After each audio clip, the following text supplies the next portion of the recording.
एक दंपत्ति ने 10 साल पहले पुनर्जन्म लिया, लेकिन इस जीवन में उन्होंने अपने पिछले संबंध को नहीं जोड़ा और पूरी तरह अलग रास्ता चुना। महिला ने पिछले जन्म के सफेद चांदनी को तुरंत चुन लिया।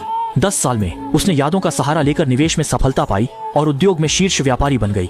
एक भोज में वह सफेद चांदनी का हाथ पकड़ कर आई, लेकिन अचानक उसने अपने पूर्व पति को देखा जो गंदे निर्माण स्थल की पोशाक में था। महिला ने मन ही मन खुशी महसूस की। यह भी सही है, तुम्हारे साथ जीवन बिताना मेरे बस की बात नहीं थी।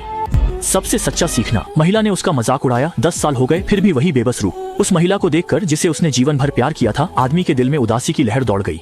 अगर पिछले जन्म में उस महिला की जरूरतें पूरी करने और उसकी माँ के इलाज के लिए पैसे जुटाने की मजबूरी नहीं होती तो मैं अपनी मास्टर्स और पीएचडी की पढ़ाई का मौका नहीं छोड़ता और डिलीवरी का काम नहीं करता। कुछ पैसों की बचत के लिए हर दिन सादा रोटी और अचार खाता था, लेकिन मेरी पूरी लगन का नतीजा ये हुआ कि महिला और भी स्वार्थी हो गई। उसने मुझे पैसों और काबिलियत की कमी के लिए ताना मारा और जब उसने देखा कि उसका पहला प्यार शादी कर रहा है तो उसने तुरंत मुझसे तलाक लेने और अपने पहले प्यार को फिर से पाने का फैसला कर लिया और इसी तरह हमारे तलाक का दिन आया।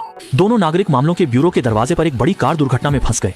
जब वे आखिरी सांस ले रहे थे तो आश्चर्य हुआ कि दोनों का पुनर्जन्म हो गया। ये भगवान की उस आदमी पर दया थी जो उसे जीवन को फिर से चुनने का मौका देना चाहता था। इस बार आदमी ने दूसरों के लिए अपने सपनों को त्यागना बंद कर दिया। 10 साल बाद आज वह अपनी मेहनत से दुनिया में प्रसिद्ध गु समूह का अध्यक्ष बन गया और जियांगशेन के सबसे धनीली परिवार की बेटी से शादी कर ली। उस दिन आदमी साइट निरीक्षण से लौटा और कपड़े बदलने का समय नहीं था, इसलिए वह साइट के कपड़ों में ही अस्थायी रियल एस्टेट की बोली जीतने के जश्न समारोह में शामिल हुआ। लेकिन जैसे ही वह अंदर गया उसे लोगों की उपेक्षा का सामना करना पड़ा।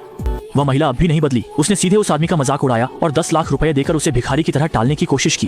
लेकिन इस जीवन में हालात पहले जैसे नहीं हैं। आदमी अब उसे बर्दाश्त नहीं करेगा। तुम्हारे पिछले जीवन की यादें कुछ ऐसी हैं, पर यह मत भूलो इस साल 10वां साल है।